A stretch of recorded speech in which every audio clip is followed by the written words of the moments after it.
going on, everyone? So the other day we were cleaning out some old car parts that we had sitting on the side of the house, and I stumbled across these old 9.3 grills that I forgot that I had. Now the reason why I got rid of these in the first place, you can see they all have a little bit of tar on them, because if you're a really OG subscriber, you might remember that the entire front end of this car used to be covered in tar. I got the fender replaced, bumper replaced, but the hood, you can still see it on there. It's all over. So these are all just junkyard grills. You can see, you know, no more tar on there, but I figured, why not paint these and put them on the car, because there isn't really much chrome anywhere else on this car, and I figure it might help make it look a little bit more unique. Because, you know, as you can tell, I'm kind of a fan of making my cars look unique. So that's exactly what we're going to be doing today.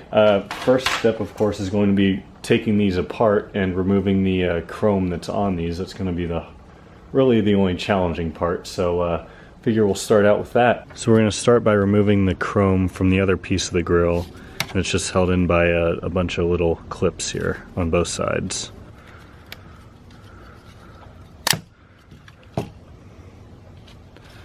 That was so much more difficult than it should have been. 2 more to go. So thankfully this middle one, I mean, it has this second piece here in the middle, but it's pretty mangled already. Might duct tape away and put it back together, but this one's pretty much going to come out without any prying or anything, which for you at home isn't really going to give you any help. But for me, it makes my life so much easier.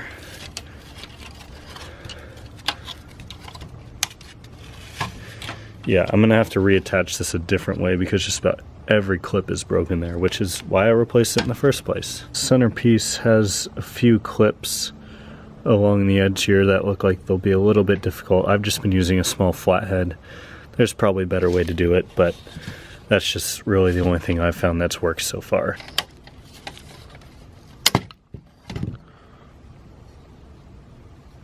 Okay, so I found through a lot of trial and a little bit of error that the best way to kind of pull these off is to just come from the front. Don't try and go from behind and mess with these clips, because it's not gonna work. So everything is all detached here. Next thing we need to do, of course, is try to get this chrome off of all this plastic. So there's a few different strategies you can use. Probably the best one that I saw online is to like soak it in bleach and a bunch of other chemicals for like a couple days. I'm impatient. I'm not going to do that. So what we're going to do instead is use some sandpaper and try to sand it down a bit. And yeah, and we'll spray paint it, put it on the car. So before we do that though, I need to run up to the store and get some sandpaper and paint.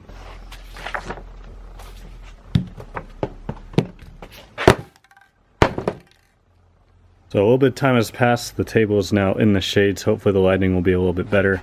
I just ran up to the store though. We have some clear coat here, some matte clear coat. And then here we have, it's called iron. So paint and primer. It's a little bit darker than the wheels, but I think it'll look good. And of course we have our sandpaper. They didn't have 1200 grit, so I have 1500 grit and I have 600 grit. And I have these pads. Now, if you're doing the same thing, sanding will probably be a little bit easier for you because I have all these tar spots. You can see, I'll go out in the sun here actually, you can see on this half I already did, so I got all the tar off and it's a lot smoother, less reflective, and then this side, obviously much more reflective. So pretty big difference already. Of course I'm not done yet though, that was just the first kind of part of sanding, and we have all that to do too. So let's get this sanding done. So I'm going to start with these pads here because they're the roughest. Get the rest of this tar off on here, and then we'll move on to the 600 grit and then the 1500 grit.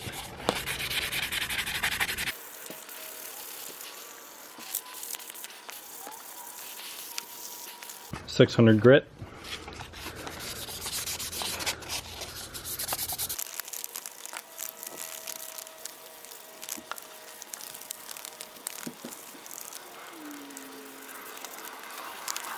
Now 1500.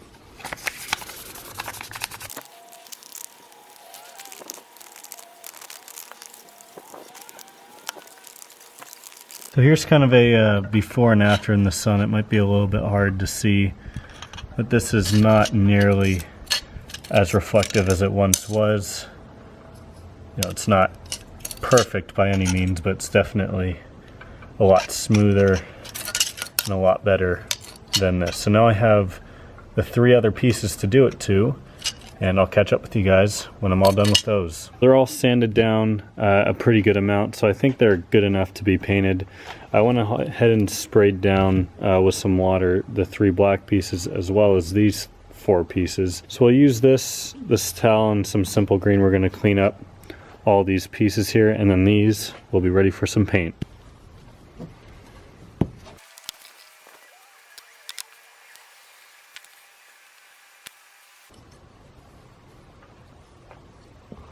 Got our paint here. All 4 pieces I'm painting are set up. I kind of have this one set up upright so that way I can get to the underside of it.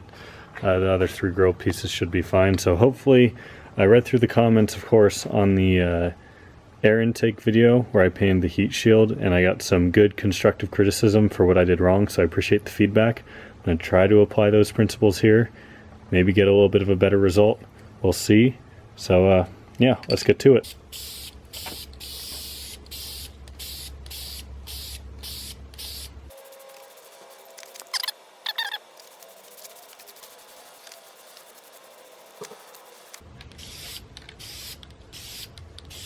Okay, so there's our first layer. I'm debating whether I should let it dry a little bit and then move them further apart because they're a little bit close and I'm getting overspray on different pieces. Don't think it matters too much, but we'll see. Let's let this dry for a second here. So I put about 3 to 4 coats on, and I have to say it looks really, really good, guys. I'm super happy with how this has turned out. So I'm gonna let it sit out here in the sun now. I moved the table and let it dry. I think this looks really good. And after it dries for about an hour, I have some clear coat I'm gonna put on it, just to be safe. So a couple hours have passed. We're now ready to put the clear coat on. I'm gonna do a couple coats of this, and then we'll be good.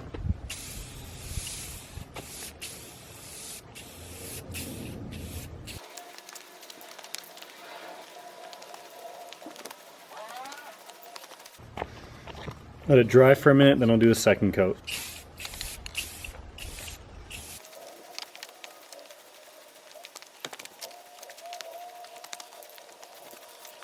So this should only take about 20 minutes to an hour to dry, but since the sun's kind of like already on its way down, it's probably going to take at least that long to dry. Also, it says it takes about 24 hours to fully dry, so I figure instead of just rushing it, I'm going to set it off, let it dry overnight, and come back to it tomorrow. So catch up with you guys then. Tomorrow. Everything is dried and cured now, and I have to say, it looks pretty good. It's a little bit darker than the wheels. I can show you guys a comparison once we're ready to put it on the car, but overall, I'd say I did a pretty good job painting. I'm sure I didn't do, it's not perfect, but I think it's pretty good. So what we're going to be doing now is connecting the 2 parts of the grill together, and then we'll be ready to put it on the car. And because so many of these tabs are broken, I went out and bought some more super glue, so I'm going to basically try to super glue them together. See, so this piece right here has about 3 clips holding it in, so it's going to need a good amount of super glue here. So this one's definitely the worst. Let's start with this one. Just gonna try to basically use the super glue very, not try to use too much. Just kind of be very gentle with it. Mainly just make sure that I'm not getting it on the painted part of the grill. Don't you just love it? It's like getting a bag of chips. I don't know if you guys can see that super well, but it's probably about 1/3 of the way full, and it hasn't even been used yet. So the 2 side grills didn't give me much of a problem, but pan the camera up here, you can see I have a makeshift little thing. They're sitting under there right now. So those didn't give me much of a problem. It's just this center grill is giving me a little bit of a problem, so more super glue for it. Now time for the centerpiece.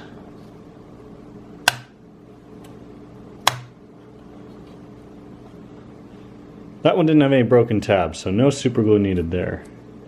And I took the Saab logo off of the current grill because this one, well, as you can see, the one that was on this grill is in far worse condition.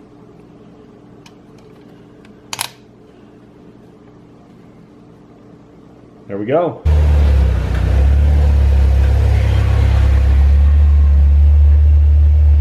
So now it's time to finally put the new grill on the car, and really the easiest way to do this is just to take the bumper off, because prying, you know, sticking your hand back there and trying to pry what you can't really see, it's just easier to take the bumper off because it takes 5 minutes to get the bumper off anyway, so let's do it. Well, that literally took me 3 minutes, and you know, granted this one doesn't have an under tray on it, but that's a new record, 3 minutes. So these smaller ones on the side pop out pretty easily. There's one on the bottom in the back and one on the top. You can see the top one right there. You just kind of push it down. Middle one's got, looks like 4 or 5, 3 on the top, and then of course the other side one is the same as this one. I stand corrected, there's also small little ones on the side too, but still came out very easily. Top one was a little difficult.